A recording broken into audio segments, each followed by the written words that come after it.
Every day, I start with a big power diesel. I go the distance, more than 100,000 miles a year, to keep the promise.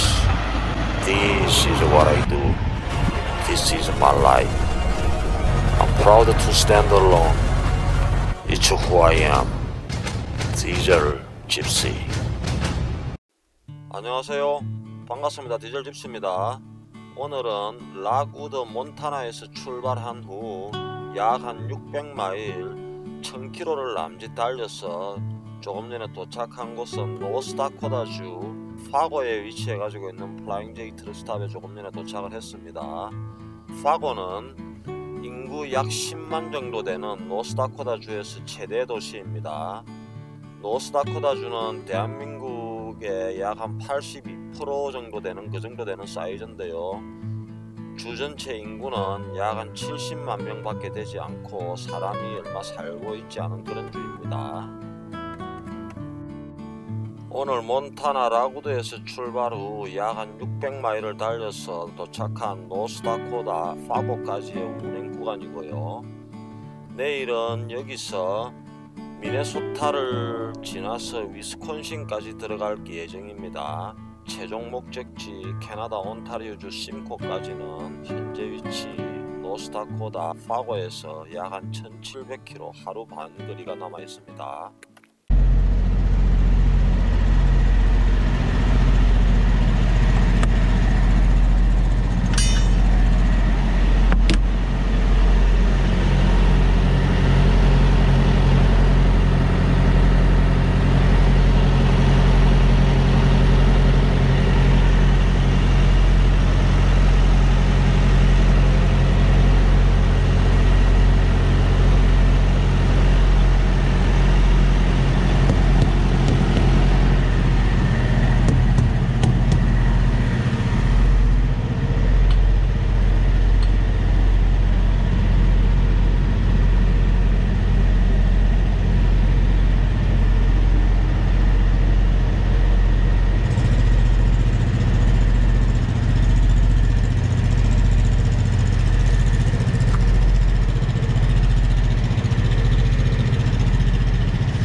일단 타이어를 플립을 해 놓으니까 안박을 한번 싹 이렇게 바꿨거든요. 엊그제 오면서 밤에 바꾸고 나니까 급격한 마모는 없는 것 같네요.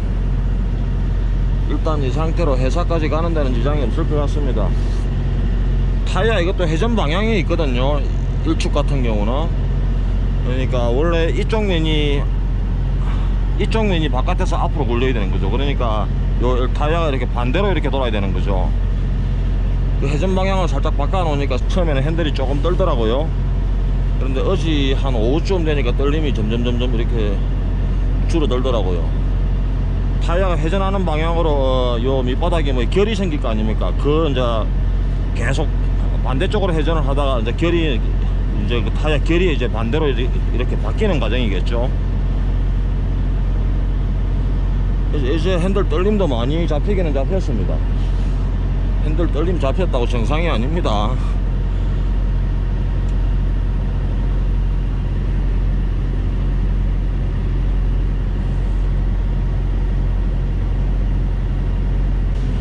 요게 원래 요 부분이 원래 바깥쪽에 있던 이거든요.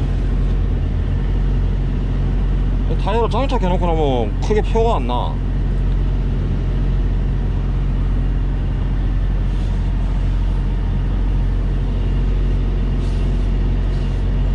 제가 걱정했던 거는 이게 제가 발견을 못한 게 아니고 그제 공차로 600km 운행하면서 만약에 하루 만에 이렇게 급격하게 이렇게 마모가 일어난 것 같으면은 이쪽으로 그러니까 멀쩡한 걸 바깥으로 빼놓더라도 안심을 못 하는 거 아닙니까? 이 부분도 급격하게 확 이렇게 마모가 일어버리면은 타이어가 자리를 잡고 어느 일정 부분이 마모가 일으키기 시작하면은 금방 달아문 당하더라고요.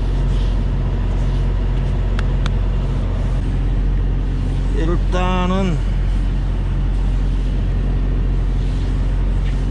이 상태로 회사까지 가는 데는 크게 무리는 없을 것 같네요. 그 이상의 급격한 마모 같은 건 안 보입니다.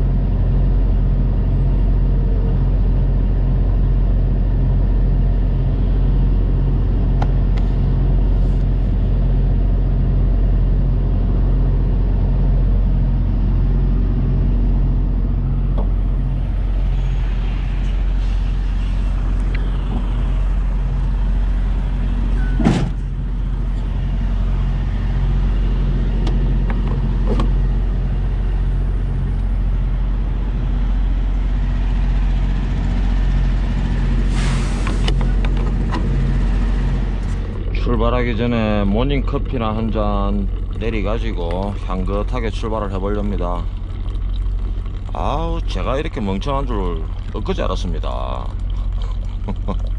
그 전부터 멍청한 건 알았지만은 요 컵 받침을 요걸 여기에 딱 컵 받침이 딱 들어가면은 텀블러가 안 들어가요. 텀블러가 좀 이렇게 길이가 길죠. 그래서 요거 때문에 커피 따라내는 요 작은 컵을 또 하나 또 10달러주고 하나 또 샀거든요.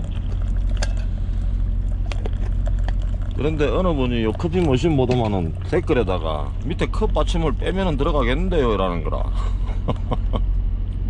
그 댓글 보는 순간 아 이거 얼굴이 화끈거려 가지고 아차 싶더라고요.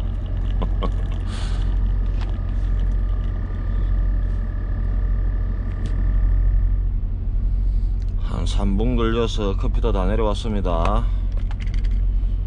캡슐은 제거를 하고,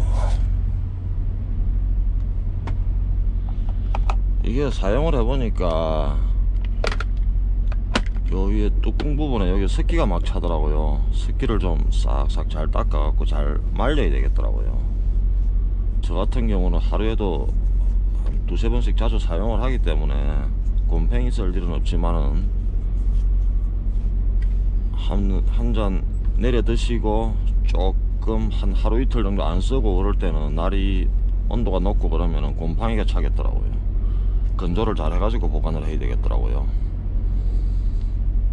커피 맛을 한번 볼까요?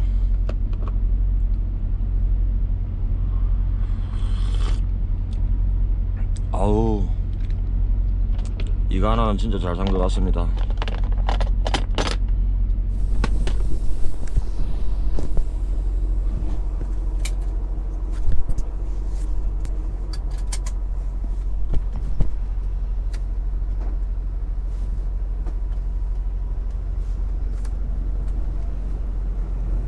예, 다시 출발을 해봅니다. 락우드 몬타나입니다. 몬타나? 안 탄다.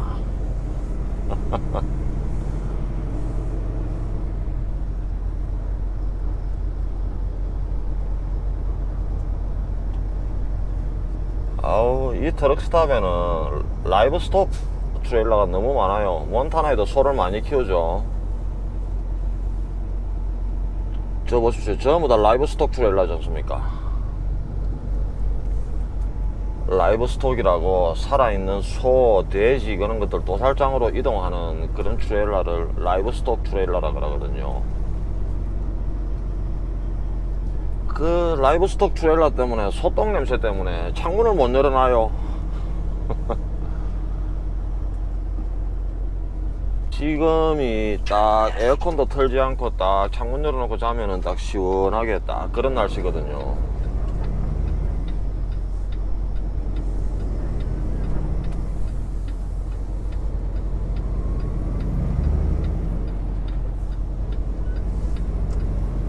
온도는 26도 밖에 안 되고, 오전에 잠깐 잠을 깨보니까 오전에는 또 뭐 빗방울이 막 이렇게 쏟아지고 있더라고요.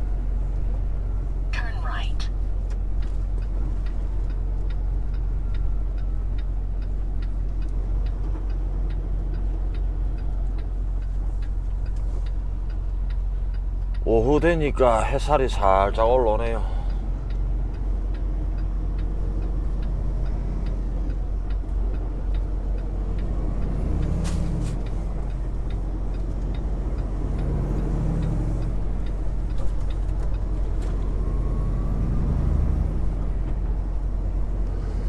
아, 맞네. 그러고 보니까 여기 뭐야, 예전에 위스키 스테이크 먹은 곳이 몬타나 빌링스였는데 그 스테이크가 진짜 맛이 좋았는데,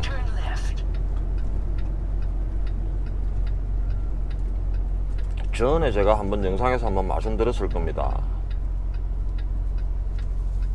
그때 플랫베드 할 때 그 회사에 오래된 그 트레이너 영감님하고 같이 32m짜리 유전에 들어가는 굵은 파이퍼, 그거 파이퍼 하나 싣고 돌리 작업 해가지고 미국으로 내려왔거든요. 그 영감님하고 같이 운행을 했는데, 그 영감님은 하도 오래전부터 운전을 해놓으니까 한국으로 치면은 맛집이 있지 않습니까? 예를 들어서 뭐 깔끔하고 간판이 거창하고 그런 레스토랑보다는 좀 흐름하더라도 오래되고 전통이 있고 그런 맛집들을 많이 알고 있더라고요. 그리고 그 영감님이 몬타나 들어와가지고 빌딩스 서서히 오더만은 내 따라온나 하더라고.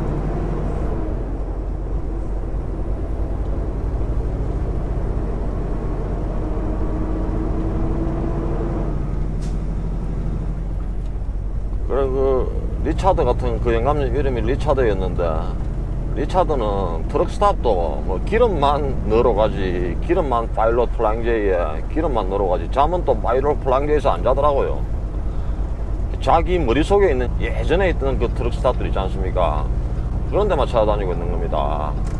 요즘에는 트럭 스탑도 전부 다 프랜차이즈화가 돼가지고 전부 다 대규모로 막 이렇게 브랜드를 내걸고 장사를 하고 있는데, 그러니까 자기가 예전에 롱홀 뛸 때는 아무튼 그런 게 없었던 겁니다. 다니면서 구시구시 그 영감 때문에 리차드 때문에 저도 이 지역에 가면 뭐가 맛있고 요 지역에는 어느 트럭 스탑이 있고 그런 거 많이 알았네요. 그때 위니펙에서 출발해가지고, 아니다, 알버타에서 출발했네요. 에드먼턴에서 출발해가지고 저 텍사스 오클라호마하고 텍사스 그 사이였는데 거기에 유전에 딜리버리 갔었거든요. 그때 그 영감님이 그 빌링스 와가지고 위스키 스테이크를 하나 먹어봐라 하더라고. 야, 육질이 진짜 바들바들바들한 게 진짜 맛있더라고요. 하도 맛있게 먹어가지고 야 이거 뭐로 만들었냐 하니까 웨이트레스가 씩 웃더만은 다른 건 없고 위스키에다가 숙성을 시킨대요. 위스키에다가 고기를 푹 담궈 가지고 하루든가 하루 반나절이라든가 육고기를 위스키에다가 푹 담궈요. 위스키 속에서 숙성을 시켜 가지고 그래 가지고 끄집어내 가지고 오븐에다 구워 주는데, 오븐에다 구워버리니까 알코올기는 싹 다 날아가겠죠. 그런데 이제 위스키 향이 배에 있으면서 육질이 진짜 보드랍더라고요.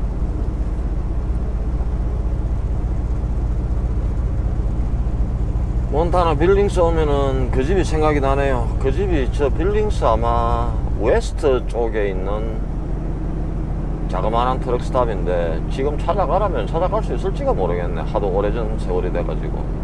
그건 한 7, 8년 전이니까.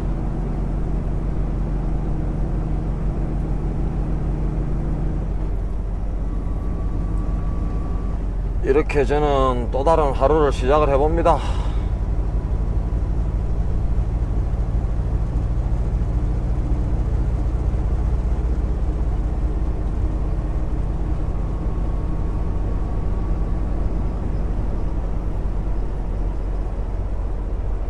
구글 맵에서 딱 보면은 몬타나 빌링스까지가 산악지대로 딱 표시되어 있거든요.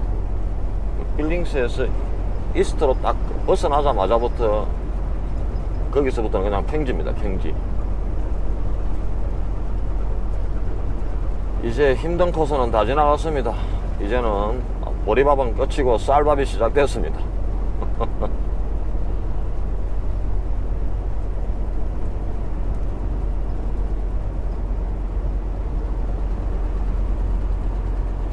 현재 로컬 타임 금요일이죠. 여기는 금요일, 시간은 오후 6시를 갓 넘어가지고 밤을 향해서 달려가고 있네요.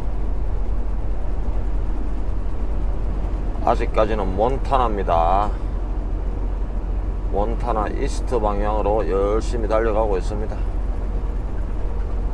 한 1-200마일만 더 가면은 이제 노스다코다로 들어갈 겁니다. 노스다코다.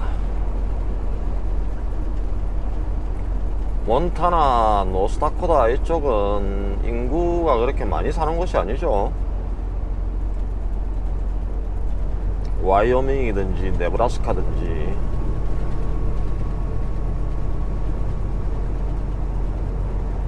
주 전체를 통틀어도 인구가 100만도 안 되는 그런 주가 많습니다.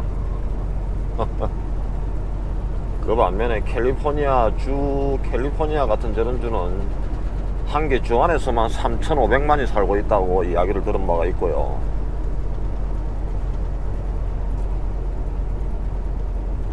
이 넓은 땅에서 좀 흩어져 가지고 널찍널찍하게 살면 될 건데 뭐하러 저렇게 옹기종기 모여 살려고 하는 게 몰라. 그런 거 보면 참 인간은 사회적인 동물이라는 말이 있죠.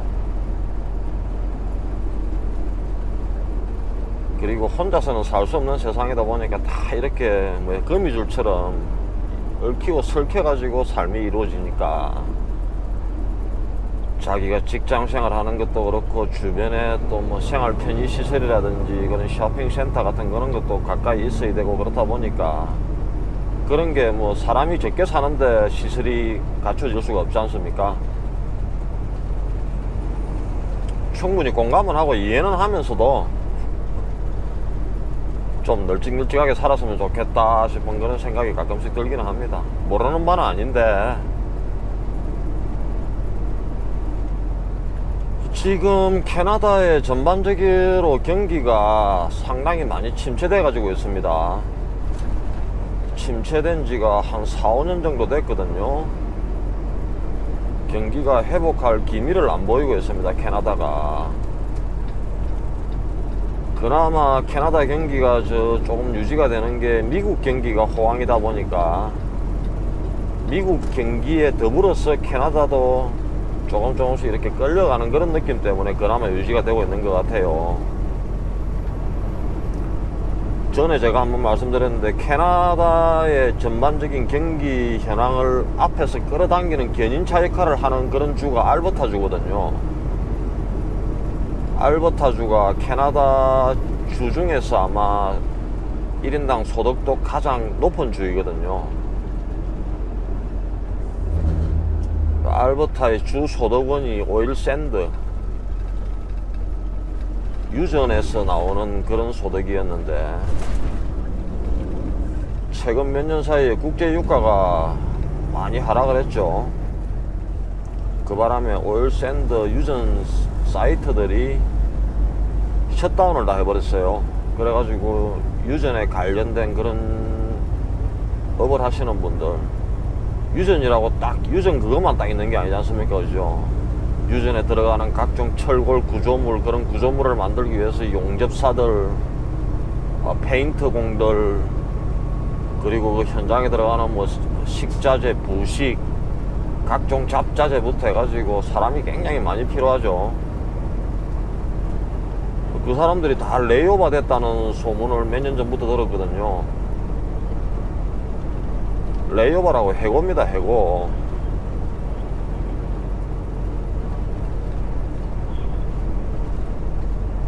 여기는 우리나라처럼 뭐 정규직 비정규직이라 하는 그런 개념 자체가 없거든요. 그냥 여기는 풀타임 내지는 파타임 그렇게밖에 구분을 안 짓습니다. 그래가지고 여기는 해고도 자연스럽게 막 시켜요. 한번 뭐 풀타임 잡으로 딱 그 정직원이 채용돼야 들어가고 이러면은 크게 잘못이 없고 그렇지 않은 이상은 해고가 안 되고, 우리나라처럼 그렇게 철밥통 직장이 없어요 여기는요. 그리고 미국은 잘은 모르겠습니다. 캐나다 저기는 평생 직장이라는 개념 자체가 없어요. 제가 매번 말씀드리지만 흔히 말하는 은행원들, 우리나라 같으면 은행원들 같으면 뭐 제법 안정적이고 제법 소득도 괜찮고 나름대로 뭐 복지도 괜찮고 그렇게 제법 괜찮은 직업으로 이렇게 통하죠. 캐나다 저기 은행 거래하러 예를 들어 어떤 한 브랜치에 이렇게 거래를 두고 왔다리 갔다리 하다 보면은 맨날 사람이 바뀌어요. 그래가지고 내하고 쫓긴 안면이 있던 그런 텔러를 찾으면은 그 텔러 간도 딱 하고 막 이러거든요.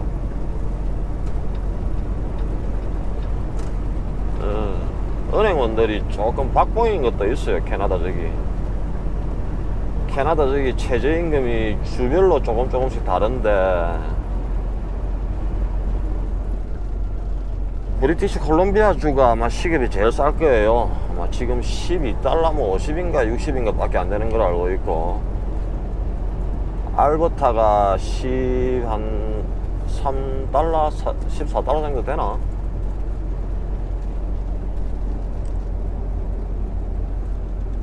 아무튼 저 캐나다 은행원들이 시급이 한 16달러 16, 17달러에서 시작될 거예요.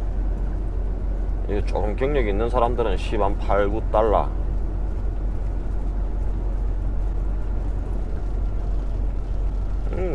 얘들은 우리나라처럼 평생 직장 한 번 들어가니까 뭐 거기서 뭐 안 잘리고 어쨌든 간 일단 버텨야지 하는 그런 마인드 자체가 없어요.